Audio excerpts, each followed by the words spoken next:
আজকে আমি একটা ছোট্ট ইনফরমেশন দেবো বা আমার একটা নিজের ব্যক্তিগত চিন্তাভাবনা আপনাদের সঙ্গে শেয়ার করব। যে আজকে দেখবেন বিভিন্ন কলেজে যখন আমরা ছেলে মেয়েকে পড়াতে পাঠাই, এটা ভেবে পাঠায় যে আমার সন্তান যেন ওখান থেকে ভালো করে পড়াশুনো করে বেরিয়ে আসতে পারে, একটা ভালো পথ খুঁজে নিয়ে আসতে পারে, নিজেকে ঠিক সেই যোগ্য তৈরি করতে পারে যেন, এবং শ্রেষ্ঠত্ব আসন যেন পায় সে, এবং ওখান থেকে এসেই যেন একটা ভালো চাকরি পেয়ে দারুণ কিছু করে দেখাতে পারে, এক্সেপশনাল কিছু, এরকম ভেবে পাঠায়। কিন্তু আমাদের ছেলে মেয়েরা পড়াশুনো করতে করতে কি হয়, পড়াশুনো করতে করতে যখন একটু শিক্ষিত হয়ে যায়, শিক্ষিত হয়ে যাওয়ার পর যখন একটা ক্লাস থেকে আরেকটা ক্লাস পড়ে, তখন ওই ক্লাসের মধ্যে হোস্টেলের মধ্যে একটা জিনিস খুব কুৎসিত একটা নোংরামি শুরু হয়, সেটা হচ্ছে র্যাগিং, যেটা একটা মেন্টালি একটা টর্চার, শারীরিক ও মেন্টালি টর্চার। এই সম্বন্ধে আমি একটা কিছু দারুণ একটা ইনফরমেশন দিতে যাচ্ছি। তার আগে আমি একটা কথা বলি যে দেখুন, এই যে র্যাগিং করার মেন্টালিটিটা, এটা তো ব্রেন থেকেই আসে, এটা একটা মানসিক রোগ বলতে পারে। তো এই রোগটা জন্য আমি একটা ছোট্ট আর্টিকেলস লিখেছি, যেটা আমাদের মেন্টালি ডিপ্রেশনটাকে অনেকটা রিলিজ করে দিতে পারে। এই ডিপ্রেশনে যদি কোনো রকম আপনাদের ফ্যামিলি বা কোনো বন্ধু বান্ধব যদি ডিপ্রেশন থাকে, তাহলে আর্টিকেলসটা আমি লেখা আছে ডেসক্রিপশন বক্সে, ওটা কিন্তু আপনারা একবার দেখে আসতে পারেন। ওটা পড়লে আমার মনে হয় আপনাদের কোনো হেল্প হতেই পারে। যাই হোক, তো এবার আমি চলে আসছি যে র্যাগিং ব্যাপারটা।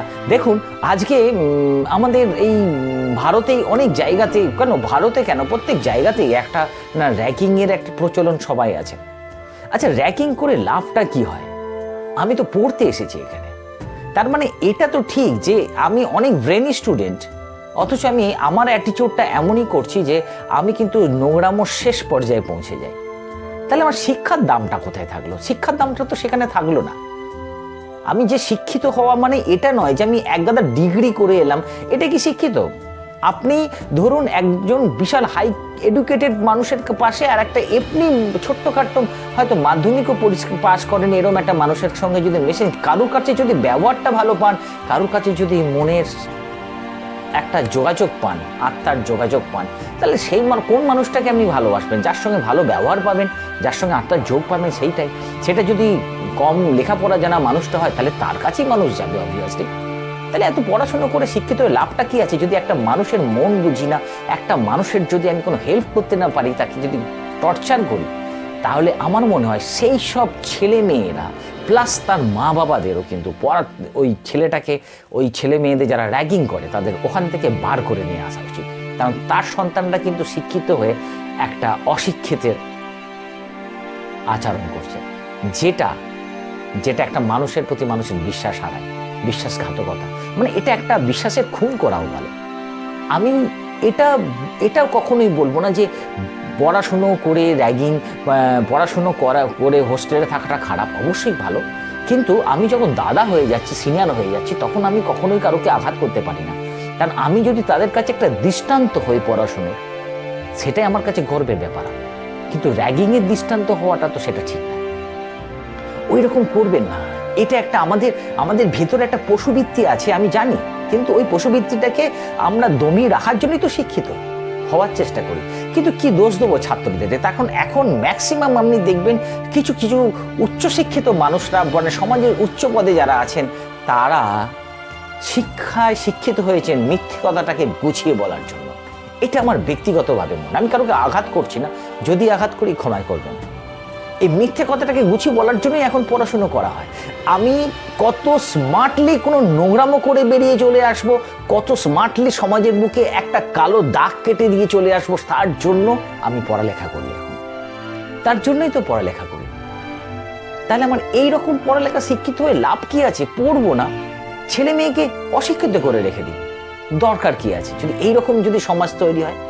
সো প্লিজ, এটা সবাই মিলে প্রত্যেক মা বাবার উচিত তার সন্তান যে পড়তে গেছে সেখানে ঠিকঠাক দেখা, সে কি পড়ছে, সেখানে কোনো র্যাগিং হচ্ছে কিনা, ওই দিয়ে এলাম তারপর আর কোনো খোঁজ খবর নিলাম না। ভালো করে খোঁজ খবর নিন, ভালো করে দেখুন ওই সন্তানটা যখন যদি কোনো র্যাগিং করে তার প্রোটেক্ট করার পর তাকে ওখানে বিরুদ্ধাচরণ করার স্বভাব শেখান, বা সে যদি র্যাগিং করে তাকে শেখান যে এটা করলে হবে না, এটা করলে যে খারাপ। একটা মানুষের কে ক্ষতি করাটা কারোর কিন্তু যায় আসে না।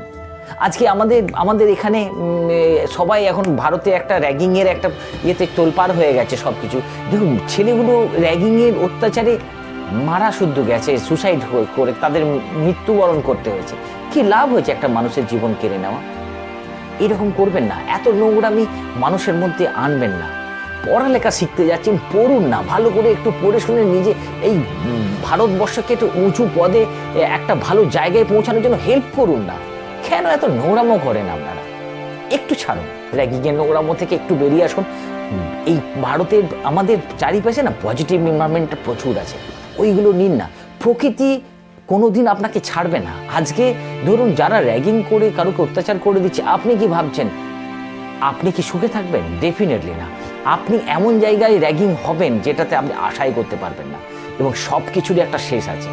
তাই এবার থেকে সবাই মিলে সজাগ হয়ে যান। ছাত্ররাও বেশি করে সজাগ হন। যখনই দেখবেন কোনো সিনিয়র এইরকমভাবে র্যাগিং করছে, সব জুনিয়র মিলে একসঙ্গে গিয়ে তাকে প্রতিবাদ করুন। দেখবেন একদিন বিশাল জায়গাতে কিন্তু একদিন জায়গাটা পৌঁছে গেছে। তাই জন্য বলছি, এবার থেকে কোনো রকমভাবে সহ্য করবেন না, কারণ যে অন্যায় সহ্য করে সেও কিন্তু এক ধরনের পাপী। তাহলে আপনাকে যদি এইরকম কোনো সিচুয়েশনে পড়তে হয়, যদি র্যাগিংয়ের জায়গায় পড়তে হয়, আপনার বন্ধু সাইকেলটাকে স্ট্রং করুন। আপনি সেরম হলে কোনো প্রশাসনিক ব্যবস্থা নিন, কিন্তু হারবেন না কখনো, সহ্য করবেন না। সহ্য করেন বলেই কিন্তু আজকে ওরা ওই রকম বহুরূপী শিক্ষিতরা, নোংরামো যাদের ভেতরে কালিমায় ভর্তি, তারা কিন্তু আজকে সমাজের মাথা উঁচু করে বাঁচতে শিখেছে। ওদের মাথাটাকে নামাতে হবে। বড্ড বাড়াবাড়ি করতে চলেছে ওরা, ওদের নামাতে হবে। তা সবাই মিলে চেষ্টা করবে এবার থেকে নো র্যাগিং। প্রত্যেকটা কলেজের স্টুডেন্টদের আমার মনে হয় এটা করা উচিত, এবং যখনই কোনো সিনিয়র এরকম র্যাগিং করে করার চেষ্টা করবে, তাকে বোঝানো প্রথমে, না হলে কোনো প্রশাসনিক ব্যবস্থা নিয়ে তাকে বোঝানো। কখনোই দেখবেন এই বোঝাপড়ার মধ্যে যেন কোনো আঘাত করে ফেলবেন না কারোকে। তার কারণ আমরা সবাইকে নিয়েই চলতে চাই। সে যদি ভুল করে তাকে ভুলটা বোঝাতে হবে। না বুঝতে চায় যদি, তাহলে প্রশাসনিক ব্যবস্থা নিন, তাহলেই দেখবেন উনি ঠান্ডা হয়ে গেছে। ওকে, যদি এই ভিডিওটা কোথাও কারোর হেল্প লাগে তাহলে শেয়ার করবেন, আর একটা ভালো লাগলে আপনার একটা লাইক করে যাবেন। আবার আসবো নতুন একটা টপিক নিয়ে। Bye bye.